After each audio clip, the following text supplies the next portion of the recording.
Today we're going to talk about Memorandum of Association in detail. So, what is Memorandum of Association? Explain the provisions pertaining to the alteration of the subjects clause. So, हमको provisions भी discuss करने हैं जो कि pertain करते हैं alteration के लिए of the objects clause. So, Memorandum of Association, that is MOA. Memorandum of Association ये एक key constitutional document होता है.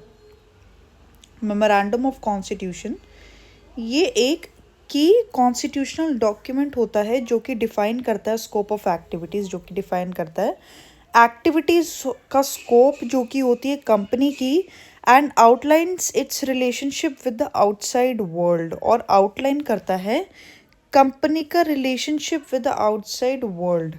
ये एक फंडामेंटल डॉक्यूमेंट है जो कि रिक्वायर्ड होता है for the incorporation of a company in India. ये एक फंडामेंटल डॉक्यूमेंट है मेमोरेंडम ऑफ एसोसिएशन एमओए, जो कि रिक्वायर्ड होता है इन कॉर्पोरेशन के लिए of a company in India under the companies act 2013. MOA contain करता है essential details about the company. MOA contain करता है essential details about the company, जैसे कि नेम हो गया, address of the registered office, objects and capital structure. Then हम आगे बात करें तो एमओए सर्व करता है as a foundation of for the company. Specify करता है powers and purposes for which it is formed. It is binding on the company. Binding है ये कंपनी पे एंड इट्स मेंबर्स. और कोई भी एक्टिविटी जो कि होती है outside the scope of the MOA would be considered ultra vires, that is beyond the powers of the company. So MOA होता है फाउंडेशन फॉर द कंपनी. ये स्पेसिफाई करता है पावर्स एंड पर्पसेस जिसके लिए बना होता है, और ये कंपनी पे बाइंडिंग होता है, मतलब कंपनी को ये फॉलो करना पड़ता है और उसके मेंबर्स को कोई भी एक्टिविटी जो कि आउटसाइड होती है, मतलब बाहर की होती है of the scope of the MOA, उसको कंसिडर किया जाता है ultra vires, that is beyond the powers of the company. Now we gonna talk about objects clause in the memorandum of association. Objects clause क्या होते हैं? So objects clause जो होते हैं ऑफ द एमओए ये स्पेसिफाई करते हैं main objectives. Objects clause क्या स्पेसिफाई करते हैं? Main objectives and the purposes for which the company is formed. जो ऑब्जेक्ट्स क्लॉज होते हैं एमओए के, ये स्पेसिफाई करते हैं main objectives and the purposes for which the company is formed. ये स्पेसिफाई करते हैं मेन ऑब्जेक्टिव्स और पर्पसेस जिसके लिए कंपनी बनी हुई होती है. ये जो क्लॉज है ये क्रूशल होता है because it defines the activities. ये क्लॉज क्रूशल होता है. ये क्लॉज क्रूशल होता है क्योंकि ये डिफाइन करता है. ये क्लॉज क्रूशल होता है क्योंकि ये डिफाइन करता है एक्टिविटीज़ जो कंपनी लॉफुली एंगेज हो सकती है, जिसमें objects can be broadly classified into. Objects जो है वो ब्रॉडली क्लासीफाई हो सकते हैं into main objectives, ancillary objects and other objects. So जो ऑब्जेक्ट्स है, ऑब्जेक्टिव्स है, वो ब्रॉडली क्लासीफाई हो सकते हैं तीन कैटेगरीज में. पहला है हमारे पास main objectives, then we have ancillary objects and then we have other objects. So what are the main objects? These are the primary business activities. ये primary business activities होती है जो कि company carry out करती है. Primary business activities. Then ancillary objectives क्या होते हैं? ये सेकेंडरी एक्टिविटीज़ होती है जो कि हेल्प करते हैं अचीव करने में मेन ऑब्जेक्टिव. ये ये सेकेंडरी ड्यूटीज़ होती हैं जो कि हेल्प करती है अचीव करने में main objectives. And then we have other objects. ये इंक्लूड करता है कोई भी और एक्टिविटीज़ जो कि कंपनी जिसमें एंगेज होती है but not necessarily related to the primary business. ये इंक्लूड करता है कोई भी और एक्टिविटीज़ जो कि जिसमें कंपनी एंगेज होती है बट ये नेसेसरीली रिलेटेड नहीं होता टू द प्राइमरी बिजनेस. ये नेसेसरीली रिलेटेड नहीं होता टू द प्राइमरी बिजनेस. अब हम आगे बात करें alteration of the objects clause. So alteration क्या होता है? Alteration of the objects clause allows a company to change और expand the scope of its business activities. Alteration of the objects clause क्या होता है? ये अलाउ करता है कंपनी को टू चेंज और expand the scope of its business activities. Alteration of the objects clause allow करता है कंपनी को चेंज करने के लिए या फिर एक्सपैंड करने के लिए scope of its business activities. Under the companies act 2013 एक कंपनी मॉडिफाई कर सकती है उसके ऑब्जेक्ट्स क्लॉज, और इसको फॉलो करना चाहिए certain procedures and comply with legal requirements.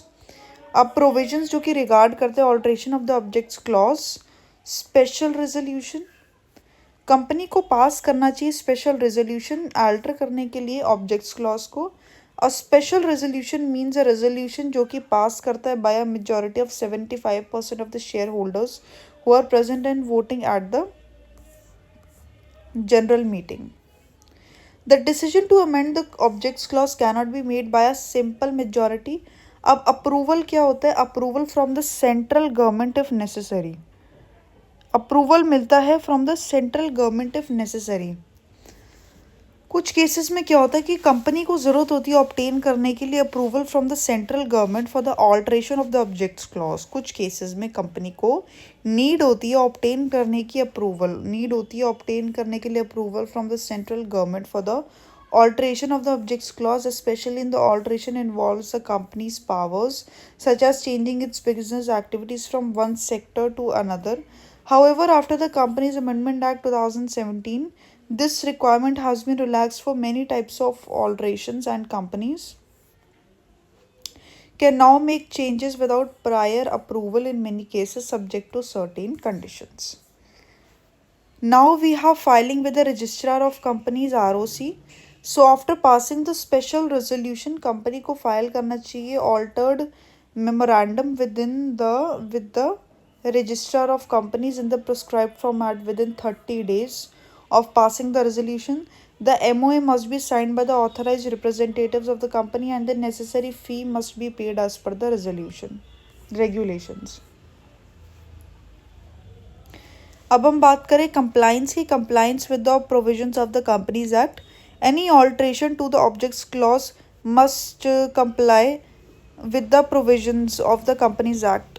If the alteration involves activities that are outside the scope of the original business, it must align with the broader framework of laws governing corporate activities. For instance, अगर company intend करती है to diversify into a new line of business, the new activity must be permissible under the law.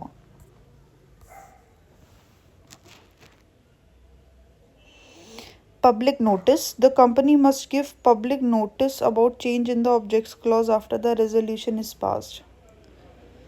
Company को देना चाहिए public notice about the change in the objects clause. Public को company को देना चाहिए public notice about the change in the objects clause after the resolution is pass. This is essential to inform all stakeholders. ये essential है to inform stakeholders such as creditors and members that the company's activities may be altered.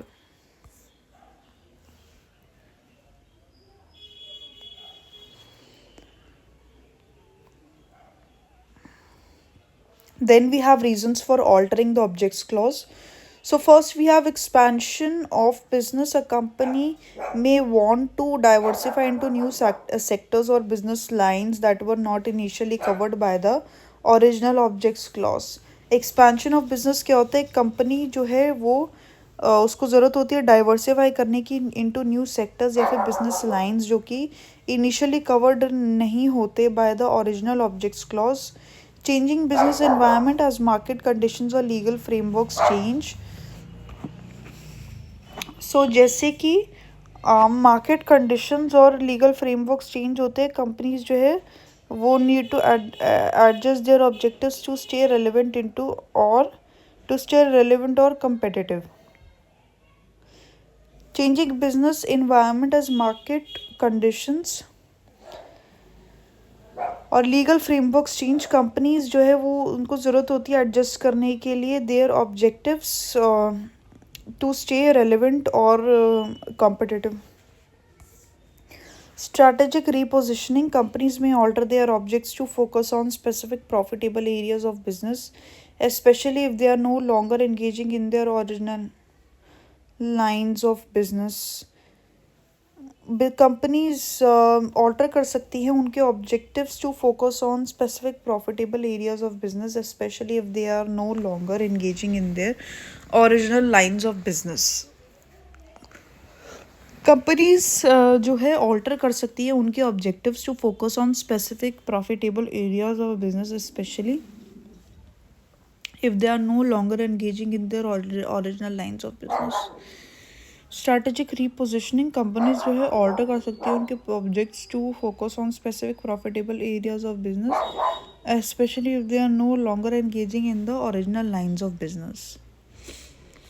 Now we have compliance with the regulations. Legal changes or requirements might compel companies to update their objects clause to comply with new laws or government regulations. Compliance क्या होता है with regulations?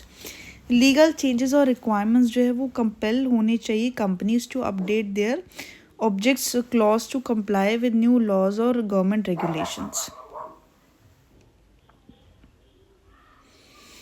Compliance with regulations, legal changes और requirements जो है वो compel होने चाहिए companies के साथ to update their objects clause to comply with new laws or government regulations. Conclusion. अब मेमोरेंडम ऑफ एसोसिएशन क्या होता है? ये क्रिटिकल डॉक्यूमेंट होता है in the governance and operation of a company. The alteration of the objects clause provide करता है flexibility to modify और expand a company's business activities to adapt to changing market conditions or business strategies. Memorandum of association क्या होता है? ये critical document होता है in the governance and operation of a company. जो ऑल्ट्रेशन होता है ऑब्जेक्ट्स क्लॉज का, ये प्रोवाइड करता है फ्लेक्सिबिलिटी टू मॉडिफाई और expand a business companies business activities to adapt to changing market conditions or business strategies. Memorandum of association क्या होता है? ये क्रिटिकल डॉक्यूमेंट होता है गवर्नेंस में and operation of a company. The alteration of the objects clause provides the flexibility to modify. Memorandum of association ये critical document होता है in the governance and operation of a company. And जो alteration होता है objects clause का, ये provide करता है फ्लेक्सिबिलिटी टू मॉडिफाई और expand a company's business activities to adapt to changing market conditions और बिजनेस स्ट्रैटेजीज. हाउएवर ये जो ऑल्ट्रेशन होती है ये फॉलो करनी चाहिए लीगल प्रोसीजर्स और passing a special resolution, obtaining necessary approvals and filing with the registrar of the companies. It is crucial for companies to ensure that their objects clause reflects the true nature of their business and complies with the legal framework और comply करते legal framework के साथ. Thank you.